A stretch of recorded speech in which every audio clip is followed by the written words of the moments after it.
Hello, my dear ones, here comes the second part of my video about depressive thought patterns. And now it's specifically about how you can practice reprogramming your thoughts to be positive in your everyday life.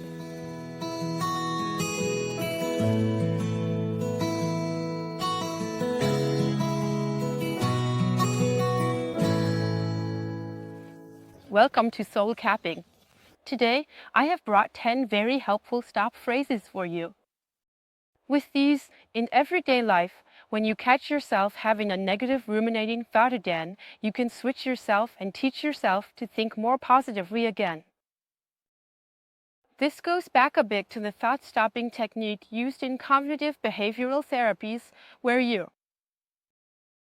observe yourself very mindfully in everyday life and, after having learned a lot beforehand, in therapy about these typical depressive thought patterns so that you can, in a way, catch yourself having one of those negative thoughts again, which simply make you sit and keep you trapped in this meditativity. And it is very important that we know what we can do then. The moment we catch ourselves by shouting stop out loud. That would be point number 1. A first sentence is very short and to the point. It simply says stop. These are the basics. So this is basically the fundamental technique that the moment you realize, oh, I've catastrophized again, I've thought, whatever, this.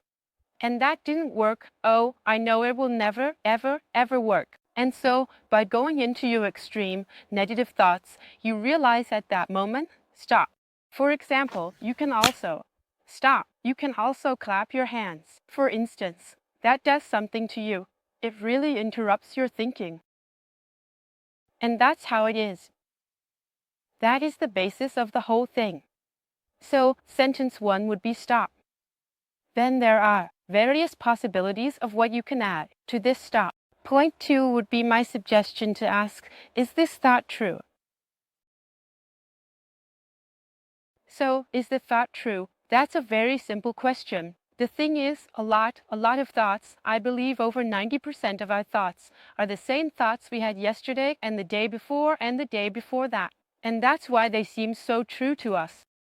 We always tend to consider everything that goes on in our heads as the truth, even though a large part of it is actually total nonsense. Yes, so if you, as I mentioned in the other video, if you wrote your first job application and got it back and it wasn't successful, and then you have the thought, oh, that means nobody wants me, you generalize and think in total black and white terms and think, I'm a complete failure. In that moment, you can say, stop. Is this thought true? Or are there possibly indications that the thought is not true? So you really try to turn on your logic here and consider, is it really true that I am 100% a complete failure? Most likely not. And the question you can ask, which might give you a new clue as to whether the thought is true, is the question, is this thought my own? Many of our thoughts we have actually adopted. They are neither true nor are they our own thoughts, but rather we have been told them repeatedly in childhood, or we have somehow no idea how misunderstood and pieced them together. In any case, we have adopted many thoughts from others, maybe even from society. It doesn't have to have been our parents, and we have never questioned them. This is a very helpful thought if, let's say, your teachers or someone like that have always told you that you can't get anything done anyway. Well, I have actually had clients who have told me exactly that they really had teachers in school who told them, you won't manage it anyway. You can't get anything done. It's hard to believe, but such things exist. And this sentence, of course, runs deep. And if you then keep thinking to yourself, I can't do it anyway, I won't manage it anyway, then you should ask yourself, is this thought true and is it my own? And then you might get to the bottom of it and realize, oh, no, that's right, Mrs. Meyer-Muller XY always told me that back then. Ah, that's not even my own thought. Yeah, then maybe it doesn't have to be true either. And then along with that, the next point would be, is this thought helpful? That's another thing. Even if the thought is true, even if it is my own, I can still ask myself, is this thought helpful? Yeah, so I don't know, if you keep telling yourself, I don't know, I'm too fat, or I'm too dumb, or I'm too ugly, or I have too little money, or whatever. That's all relative. And even if you then come to the conclusion, yes, I really am too fat, yes, the thought is true, you can still ask yourself, is the thought helpful? Is it helpful now to dwell on whether you're too fat, too dumb, too short, too tall, or anything else? No, it's not helpful. These are 3 sentences you can always tell yourself. After stopping, is the fact true? Is the thought my own? And is the thought helpful? Okay, next point. A very valuable sentence. Where is the gift? That's a sentence. When a stupid situation happens to you, something you didn't expect, something you hadn't imagined, and you catch yourself as your thoughts immediately interpret the whole thing negatively.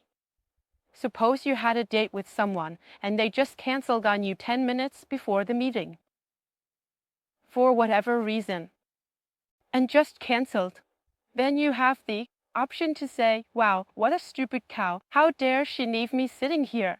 That means then she doesn't even like me, she doesn't respect me. Then, la la la la la la. Or you also have the option to say, stop. Where is the gift? Where is the gift in this situation? What did I just receive? I just got 2 hours of free time. Cool, what am I going to do with it? I'll go shopping or something. That's just a spontaneous thought. You can of course interpret it differently, but I just want to tell you there are always different ways to interpret things, and you can always ask, where is the gift in this situation? Because every situation contains a gift. And if you can't recognize the gift yet, you can still trust that there is indeed a gift. So, you can still ask yourself, what if there is a hidden blessing behind this situation? Even if it's just that you gain a learning experience. For example, by learning to finally put your foot down, call your friend and say, you silly cow, how dare you treat me so disrespectfully and cancel on me 10 minutes before the meeting. That's also an option, depending on what you need right now. So, I don't want to dictate how you should react. That's not the point. Instead, it's about becoming open to other ways of interpreting things. And if you dare, for the first time, to say, I think it's crap that you're standing me up now, and you never dared to do that before and always said, oh, well, okay. For example, then you've learned something. What a gift was this situation for you then? Okay, the next point is, how do I want it to be? The thing is, we always tend to complain about what we don't have. So about what's happening right now that we don't like, what we actually don't want, that we tell 10 people in a row how crappy it went. And that was dumb, and that was dumb, and I think that's dumb. If you catch yourself complaining, whining, telling others how bad it was, then you should say, stop. Is this helpful now? Not helpful. How do I want it to be instead? That you re-educate yourself. No longer complain about what you don't want, because through the law of attraction, we draw all that stuff into our lives and get more and more of it, even though we don't want it. That's why you should focus on the things you want. Ask yourself the question, how do I want it to be? Then, the question that also belongs to it is, what if it is possible? Because it's usually the case that we all somehow have this big doubt virus in our heads. Yes, when we imagine what we want, then immediately this voice comes from the back of our mind, from this sabotage monster. or something like that, which then tells us, forget it, that's not possible.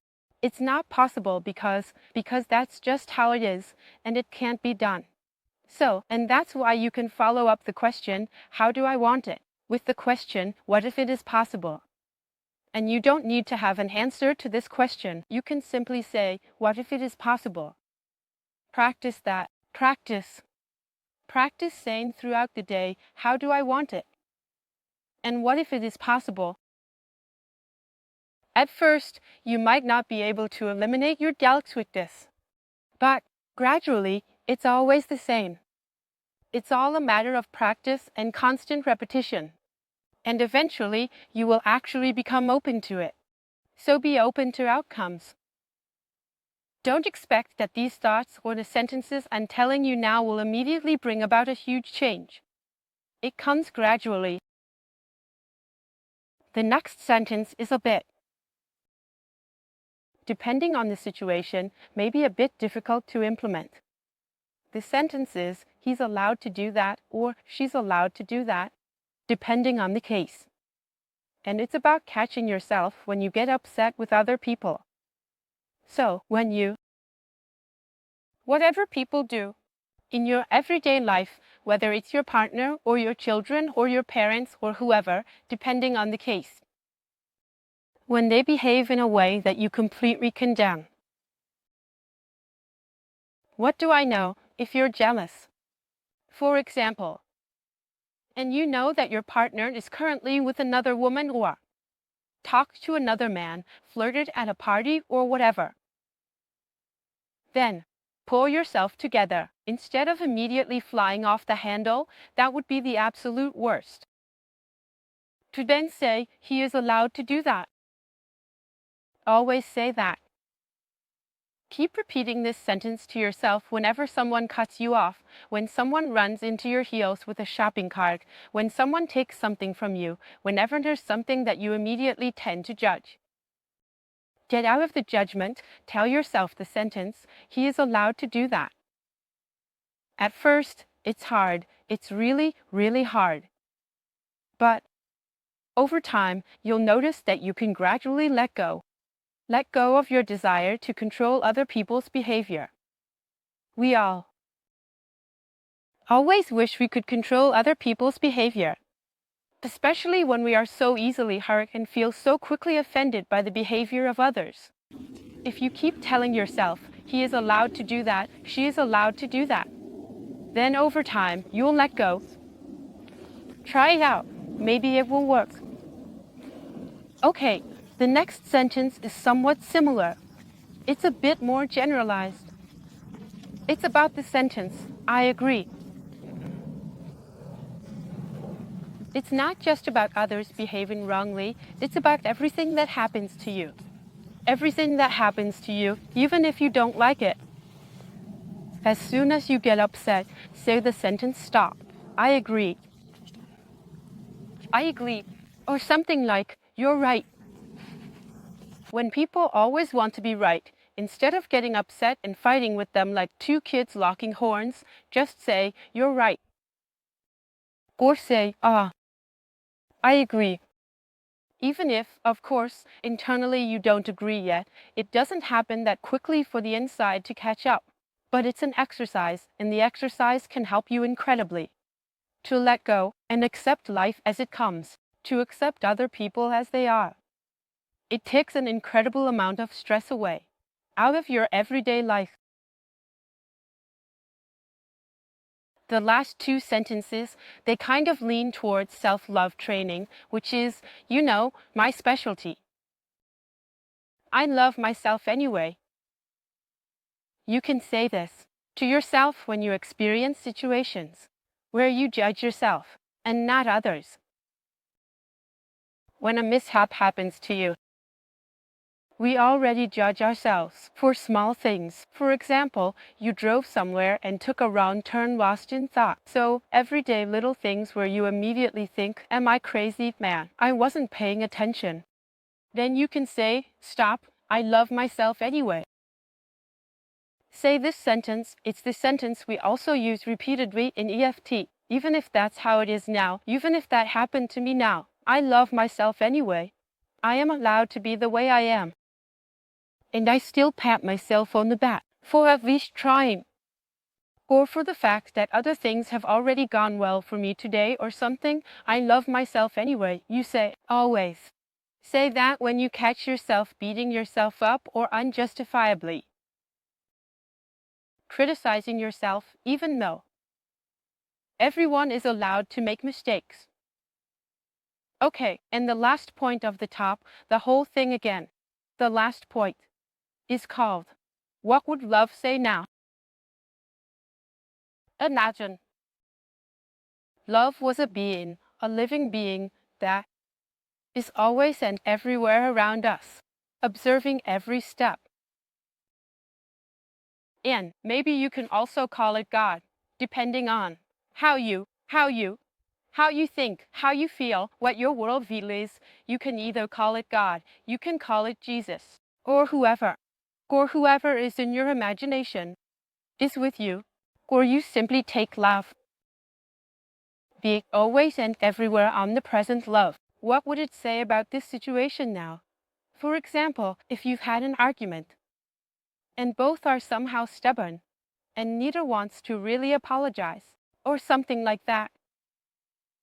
And when you catch yourself constantly blaming, torturing your thoughts, and how could he, and why doesn't he give in now, and why doesn't he come to me now, and apologizes or something like that.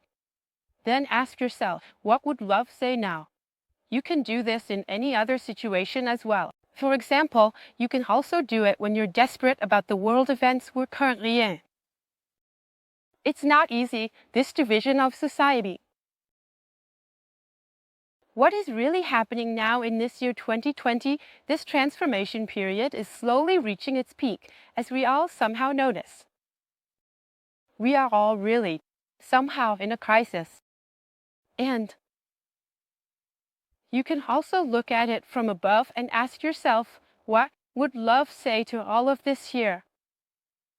About the fact that people are arguing, because they have different opinions about this cursed virus or the measures, or about whatever else.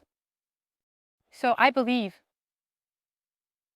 if we want peace in the world, then we really need to align ourselves with love again.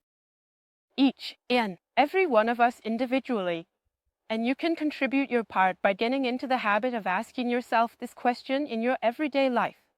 What would love say now? And I don't know what answer you'll find, but I'm sure it's some kind of conciliatory, loving answer. Maybe no answer comes. Maybe it's also a feeling. Maybe it's also a feeling of, it's really not that bad.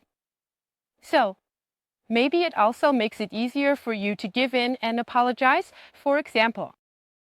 And you can try it out in all kinds of situations.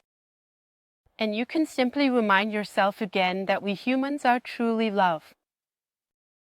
At the highest level, we came from love and we return to love. Then, while we are here, traveling in this body on this earth, we have simply forgotten it. And we can always remind ourselves of this again when we catch ourselves having negative thoughts. And you will find that if you practice and exercise this regularly, love will return to your life. And if we all do this, if each individual does this, then the world changes, exactly to where we want it to be. Okay, those were my 10 points on how you can reprogram your thoughts. This can, of course, be a great help for you, but I would still strongly advise you to seek help. That you get a therapist or a coach by your side who supports you in becoming truly aware of these depressive thought patterns. Because that is the hardest part at first. The biggest task you face at the beginning is realizing what kind of thoughts you are actually thinking. It can be very helpful to seek help, for example, cognitive behavioral therapy.